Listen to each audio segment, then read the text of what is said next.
Wow, good afternoon. We're here with Kun Gao, the CEO of Crunchyroll.com. Hello, how are you? I'm great, May. How are you? Good. And I just read in the news, for those people who are not in the clear or not familiar, Crunchyroll.com is an online streaming service. And can you tell us how Crunchyroll began? Yeah, absolutely. Crunchyroll started as a service that myself and a couple other good buddies from Berkeley got together. We're all Berkeley engineers, Mm-hmm. we wanted to basically build a service kind of like a YouTube. Mm-hmm. This was around 2007, Mm-hmm. and when we built the YouTube service, we shared it with our friends who were mostly Asian. Mm-hmm. Instead of uploading cats on shower curtains, they uploaded a lot of Asian content. Um, as it turned out, a lot of this content you couldn't really watch outside of Asia. Mm-hmm. The site got a lot of traffic, and then from there we realized there's a huge demand to bring Asian content to fans, viewers outside of Asia. We were still working real jobs at the time, and the site was still a nights and weekends passion project, but it was taking a lot of time, and we weren't monetizing it, so the bandwidth bills were really expensive at the time, and we were maxing our credit cards. Um, but we really believe that there was a passionate audience and a fan base, and we stuck to it. Mm-hmm. And we quit all our jobs because the work involved was just so much for maintaining and building new features on the site. Mm-hmm. And fortunately, we were a bunch of angels from Silicon Valley really liked what we're doing, Mm-hmm. including the CTO of PayPal. You've got the CEO of AngelList, CEO of Hot or Not. Mm-hmm. They put some money in us, and we then became venture backed by Venrock, which is the venture arm of the Rockefeller Group, and they've backed companies such as Apple and Intel Mm-hmm. in the past. So that was in the beginning of 2008, and from there we basically went to Asia, set up an office there, and we went to all the Asian licensing and content providers, and we basically said, hey, we've got the biggest audience of your content outside of Asia, and we'd love to license your content. And discussions were very positive. They saw that we had a huge community and fans and potential customers, and they embraced working with us. So beginning of 2009, we did something basically no site has ever done before successfully. We switched overnight from basically the YouTube model to the Hulu model. We stopped, took down everything that was user uploaded, and we completely switched over to a percent licensed professional service. Mm-hmm. And starting 2009 was when we offered the free ad-supported streaming and the subscription plan as well. So that's kind of the how. Hello? Oh, Yes. it got cut off for a bit. Which part? Okay, because I think it got cut off for a bit. Okay. Also, I'm just curious, when you first began, putting up content and then you had this very positive reaction from the general public. What were some of the Asian content that were most popular that basically, how can I say this, caught on like a firestorm with the general public?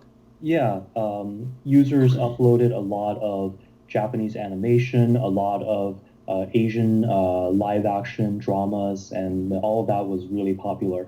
Hmm. So at that time, I mean, up until recently, the only way you could watch anime, I'm come from the old school. You could, buy fan subbed videotapes, all by, from the black market. Or then you have the DVDs. You have the legally licensed DVDs, and then you have the not so legally licensed DVDs because there's such a demand for not just Japanese anime, but also Asian live action movies. And having you reaching out to Asian licensors, what were some of the difficulties that you came across? Let's say from the Asians aside, like, did they have any kind of reluctance in going into this new platform? Absolutely not. Mm-hmm. We when we went out to Asia to license the content for the first time, they all saw the possibility. I mean, as you've alluded to, it was really hard to get access to this really awesome content from Asia Mm-hmm. before Crunchyroll started service. You had people who obviously the legal way to get it. Still with me? Mm-hmm. So here. The legal way to get it is, the show broadcasts in Japan, for example, anime. Mm-hmm. After the show ends, then someone licenses it for DVD distribution. Then it takes about 9 months to a year for them to make a DVD. Then they have to sell it to a channel like a Best Buy or Amazon. So you, as a fan, basically the fastest you can get this content is to wait a whole year, sometimes 2 years, just to be able to get access to that content. And not all the content gets licensed. Only maybe 10 to 20% used to make it out to DVDs. So there was really a huge gap in terms of what users wanted and what was being delivered to them. So when Crunchyroll came to the market, what we focused on, and this is something that still only we do, is what's called a simulcast. Basically, we're streaming the shows at the same time as being broadcast in Japan, for example, Mm-hmm. within minutes TV broadcast. Oh, really? Mm-hmm. Yeah, and basically like last season, anime season, 4 out of 5 shows that's broadcast on TV in Japan, we have on our site. And it's not just at the same time. If you're not up at 4 a.m. in the morning, which is apparently the prime time for Japanese television because the difference in time. You can also watch it anytime you want because all of it is video on demand, streaming whenever you want access to it. Mm-hmm.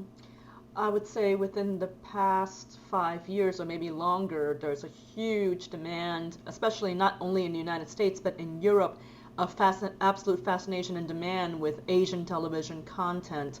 Besides anime, and obviously now the most popular thing to watch are Korean soap operas.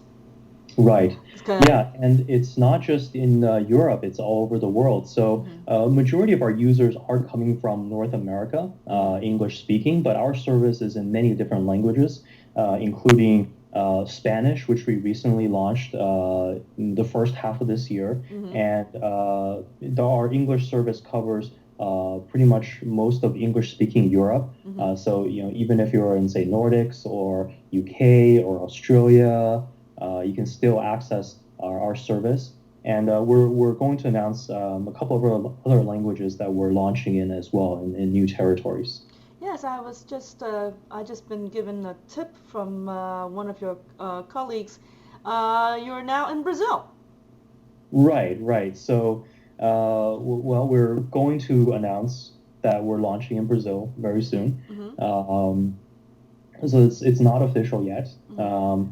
But yeah, and what the difference when we say we launch is actually a little bit different from what is available. So, for example, right now in worldwide, you can access our site and you can get whatever content is available in your country. But when we launch into a new language and a new region, we're making the commitment that all the content we get will be subtitled in Mm-hmm. that language.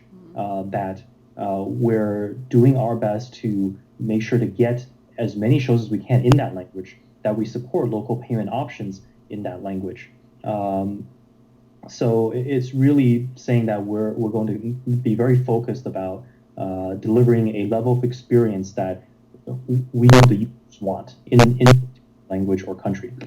That's fascinating because I mean I'm speaking of experience that before anime became so mainstream in the United States, anime has had a foothold in Latin countries in Europe such as France, Italy, um, Spain, and also in Latin America.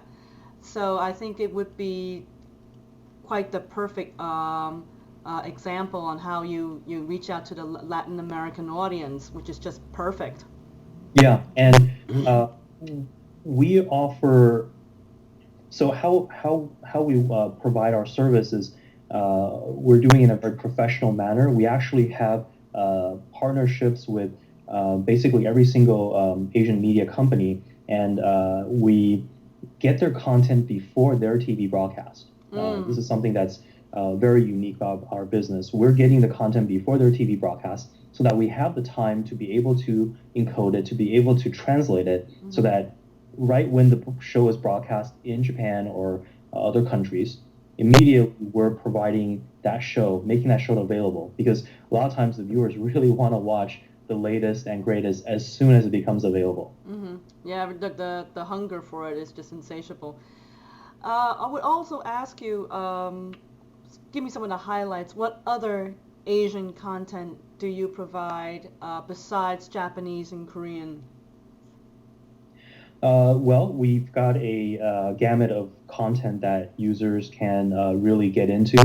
For example, we've got great Hong Kong content. We've got content from mainland China, Hmm. from Singapore.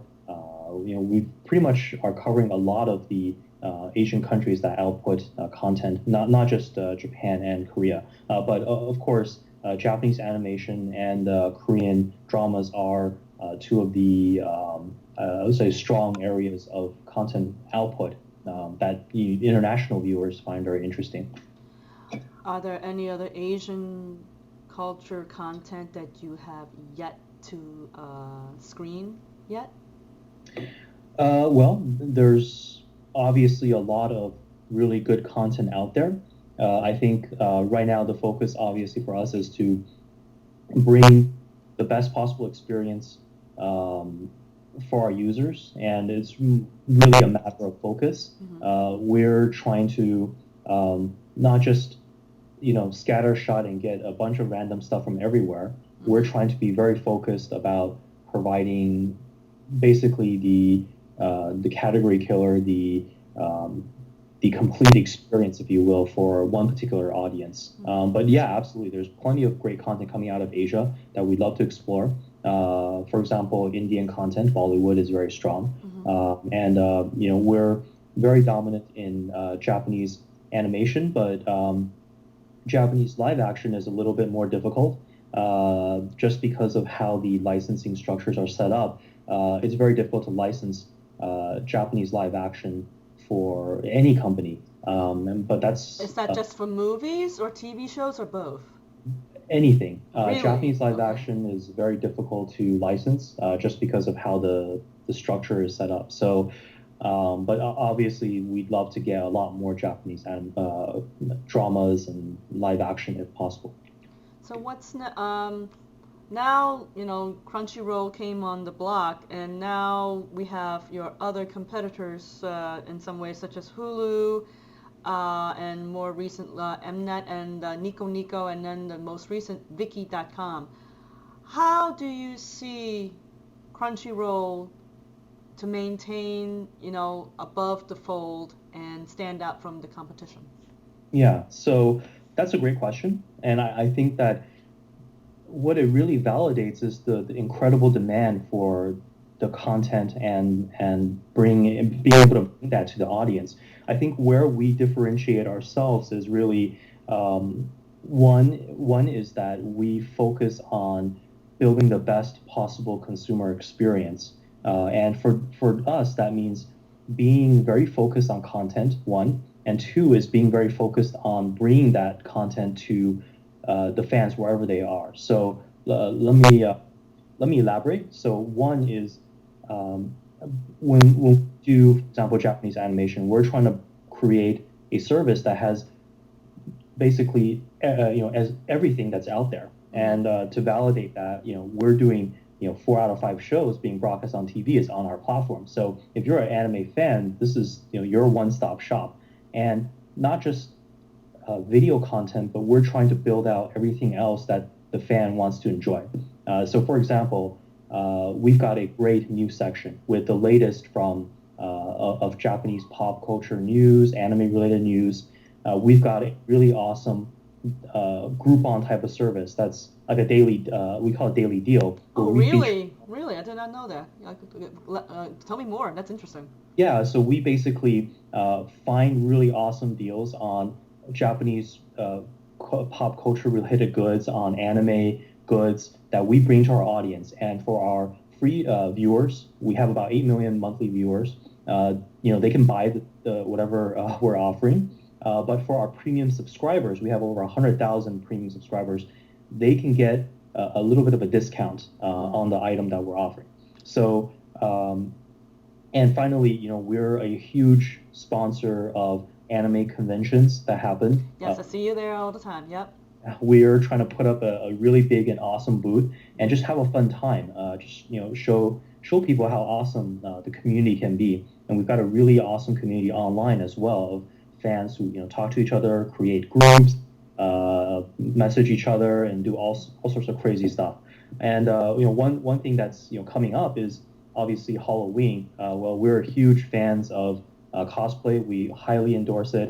We've got huge forums of our fans cosplaying. Hmm. And for people who don't know cosplay, it's basically like Halloween where people are dressing up, except anime fans do it anytime they. So they're doing it at anime conventions. They're doing it whenever they feel like they want to express themselves. So So it's just that's all year round, not just one day a year. that's right, all year round. So that's one aspect of bringing the best content to our viewers. The second aspect is being wherever they are, and this is where an area where we're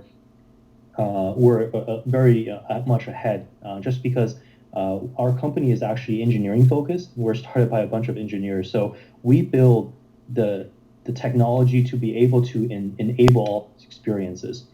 For example, we've got a proprietary system for simulcasting that Yes. allows us to be able to stream the content at the same time as TV broadcast. No one else Hmm. does that. We also deliver the experience to every single device that's possible. For example, we're on iOS, we're on Android, we're on the PlayStation console, and we recently announced that we're going to launch on the Xbox console very soon. So we're trying to get to wherever the consumers are.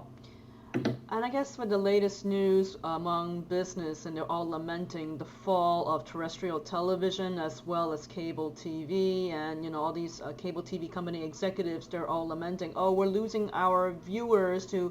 There's a new viewing habit. People are getting more and more selective and more what they call attention deficit disorder, having a hard time keeping them focused on network TV shows.